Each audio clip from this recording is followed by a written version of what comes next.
Hello বন্ধুরা, আমার channel Tunu স্টোরিতে তোমাদের সকলকে ওয়েলকাম জানাই। আশা করি তোমরা সবাই খুব ভালো আছো, আর আমি তো ভালোই আছি। আর আজকে তোমাদের সঙ্গে শেয়ার করব 26 জানুয়ারির একটা ভিডিও। তো প্রথমেই সকালে ঘুম থেকে উঠে আগের দিন রাতেই আমরা ঠিক করে রেখেছিলাম যে দুজনে মিলে একটু বাজার যাব। তো সেই মতো দুজনে মিলে চলে গেলাম হেঁটে হেঁটে বাজারে। তো আজকে বাজার থেকে আসার পথে ব্রেকফাস্টটা ওখানেই সেরে নিলাম। অনেক দিন পর দোকানে বসে একটু পেটাই পরোটা খেলাম দুজনের জন্য। অ্যাকচুয়ালি আমরা পেটাই পরোটা বাড়িতেই নিয়ে যাই, বাট আজকে ঠিক করলাম যে দোকানে বসেই খাওয়া হবে। তো সেই মতো পেটাই পরোটাটা নিয়ে খেয়ে নিলাম। তো তারপর আর তোমাদের সঙ্গে কোনো কিছুই শেয়ার করিনি। তো আমরা ঠিক করে রেখেছিলাম যে অনেক দিন কোথাও ঘুরতে যাওয়া হয়নি। তো তোমাদের সঙ্গে লাস্ট শেয়ার করেছিলাম সেই ভিক্টোরিয়ায় গিয়েছিলাম। তো তারপর আর সেরকমভাবে কোথাও যাওয়া হয়নি। আজকে তো হাজব্যান্ডের অফিস ছুটিও ছিল, তাই আমরা ডিসাইড করলাম যে একটু ইকো পার্ক যাব। তো সেই মতো দুপুরে লাঞ্চ সেরে এখন বেরিয়ে পড়েছি ইকো পার্ক যাওয়ার জন্য। তো এখন চলেই এসেছি যে বিশ্ব বাংলা গেটের কাছে, তোমরা দেখেই নিশ্চয়ই বুঝতে পেরেছো।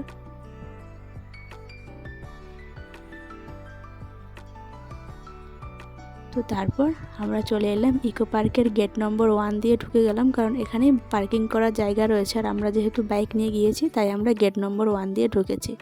তো ওখান দিয়ে ঢুকে প্রথমে বাইকটাকে আগে পার্কিং করে নিলাম। তো পার্কিং করে এবার যাচ্ছি আমরা টিকিট কাউন্টারের দিকে।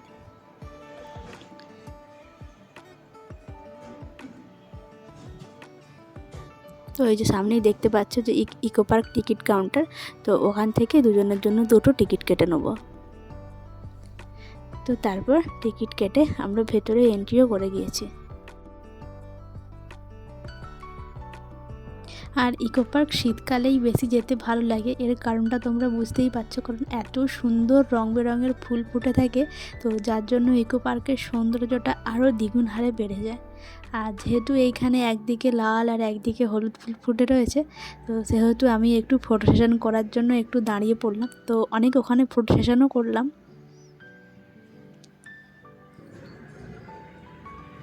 তো তারপর ওখান থেকে ফটো সেশন করার পর চলে গেলাম এই নদীর পাড়ে। যেহেতু দুপুর গিয়েছিলাম, তাই এত সুন্দর লাগছে চারিদিকটা দেখতে, খুবই সুন্দর লাগছে। আর যেহেতু ওটা উইকেন্ড ছিল, সেজন্য আরও বেশি ভিড়ও ছিল।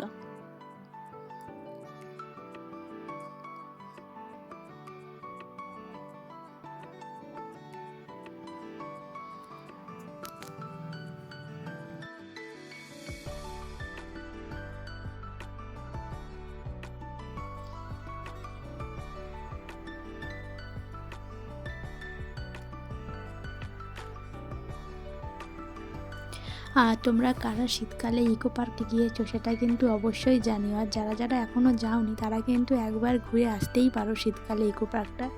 আর শীতকালেই তো এইসব সমস্ত জায়গা ঘুরতে বেশি ভালো লাগে, এই eco park, Nicco park, science city, Victoria. তো শীতকালেই বেশি এগুলো ঘুরতে ভালো লাগে। আর এবছর শীতকালে আমাদের সেরকম বেশি ঘোরাও হয়নি। আগের মান্থে আমরা গিয়েছিলাম ভিক্টোরিয়া, আর এই মান্থে গেলাম ইকো পার্ক। সেরকম কিছু ঘোরাই হয়নি এই বছর শীতে।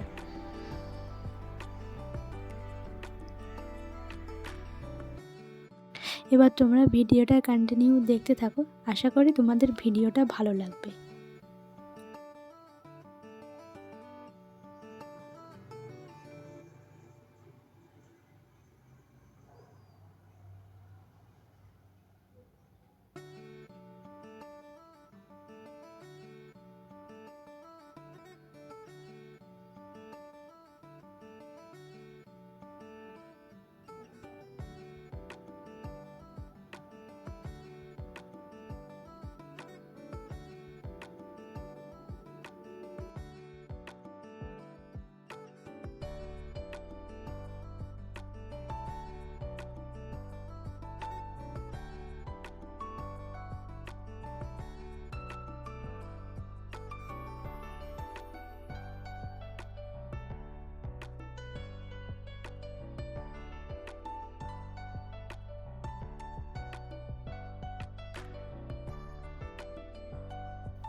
এখানে দেখো ঘাসটাকে কত সুন্দরভাবে কাটিং করে রেখেছে ইকো পার্কের নাম দিয়ে, এত সুন্দর লাগছে। এখানে দাঁড়িয়েও আমি কয়েকটা ফটো সেশন করে নিলাম।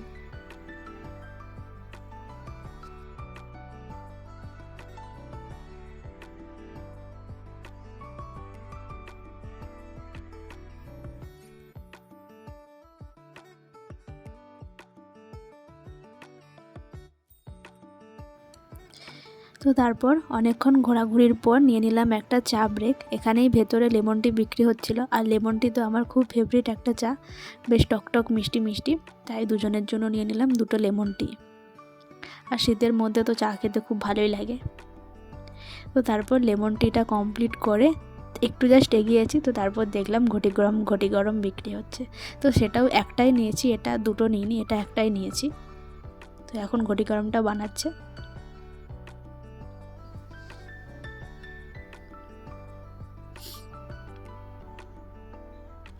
তো তারপর কাকুর এই যে দেখতেই পাচ্ছ ঘটি গরম বানানো কমপ্লিট করে এটা দিয়ে দিল আমাদের হাতে। তো এর আগে তো আমাদের পুরো ইকো পার্কটা ঘোরা কমপ্লিট হয়ে গিয়েছে। তো ইকো পার্ক ঘোরা কমপ্লিট করে ইকো পার্কের মধ্যেই রয়েছে সেভেন ওয়ান্ডার্স, তো এর জন্য আলাদা করে টিকিট কাটতে হয়। তো এরপর এর জন্য টিকিট কেটে আমরা এখন চলে এলাম সেভেন ওয়ান্ডার্সের ভেতরে। আর সেভেন ওয়ান্ডার্সটা মানে সন্ধ্যের পরপরই একটু দেখতে ভালো লাগে, কারণ এর সমস্ত লাইটিংগুলো জ্বলে যায়। তো যার জন্য সেভেন ওয়ান্ডার্সটা দেখতে খুব সুন্দর লাগে।